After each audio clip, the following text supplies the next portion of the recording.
Hi there, Mike Perez with Mastering the Young Band, MikePerezBand.com. This video is going to talk about my two slur warm-up sets that are in my Essential Foundations supplemental technique book. The first slur warm-up set is really an introduction to slur warm-ups for beginning band.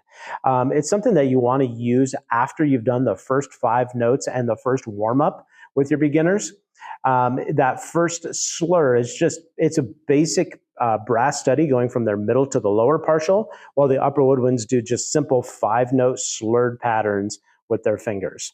This is a really great one if you are in a mixed band setting where you have all the instruments in your room. It's a great warm-up because it's going to get everybody involved and working on something that they need to work on. Honestly, if you are in a mixed or in a homogeneous instrument class group, you're probably not going to want to use this with your woodwinds, but the brass exercises are something that you're going to want to do just to keep them working on their partial studies from middle to low and then the middle to the upper side of it.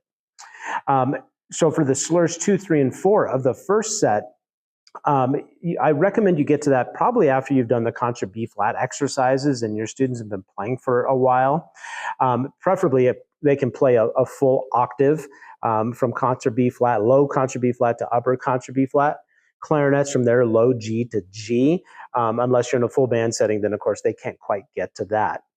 The second, third, and fourth slurs for the woodwind start introducing register and octave studies. And so for your woodwinds, you want to work on fluid note changes when they go from their low note to their upper note. And the goal of it is you want to teach your woodwinds to play their lower notes as heavy with a full sound. And then as they go up, the octave or the register in the case of the clarinets, you want them to feel like they're floating up to that note. You want that upper note to be light. So you want to teach them to control that upper note. You don't want it to just go from low to heavy and that upper note gets really bright and out of control. You want it to be a light sound that they kind of float up to. That's the word I talk with my students about, is you want to float up to that note. And so the Slur Warm-up 3, when they do that register study, that's what we talk a lot about, is heavy, light. I do a lot of I play, you play, especially with that one. I'll play flute first and do the octave study, and then I'll do a clarinet. I don't start beginning saxophone, so usually when we start this, I don't have to demonstrate on saxophone.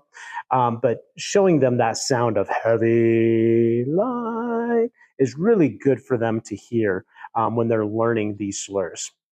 Slur set 2 is more advanced, and this is definitely something you want to introduce to your students down the road in their first year, or possibly even in their second year. Just depends on how much contact time you have with your students.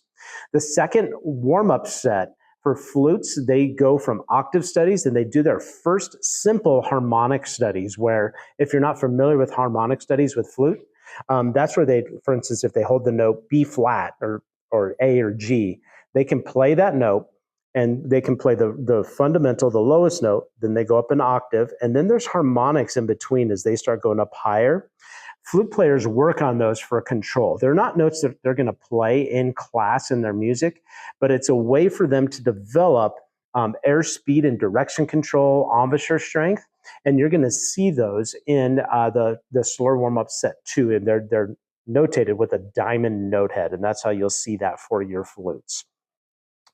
For brass players, they start connecting their low, middle, and upper partials, working on getting those 3 partials put together.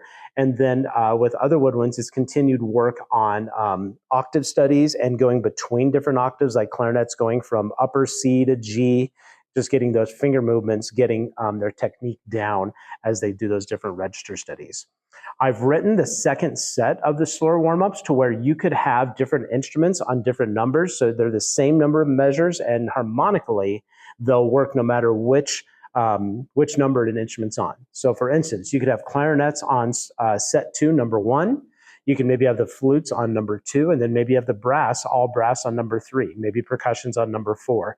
They'll all work. You can assign different instruments on different numbers and play through it, and it'll work harmonically. So that Slur Warm-up set 2, there's a lot of great stuff in there that's going to help develop the technique for your students.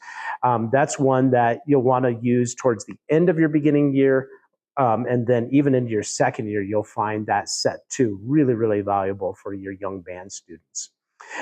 So that's how I use my Slur warm-up set 1 and 2 for Essential Foundations.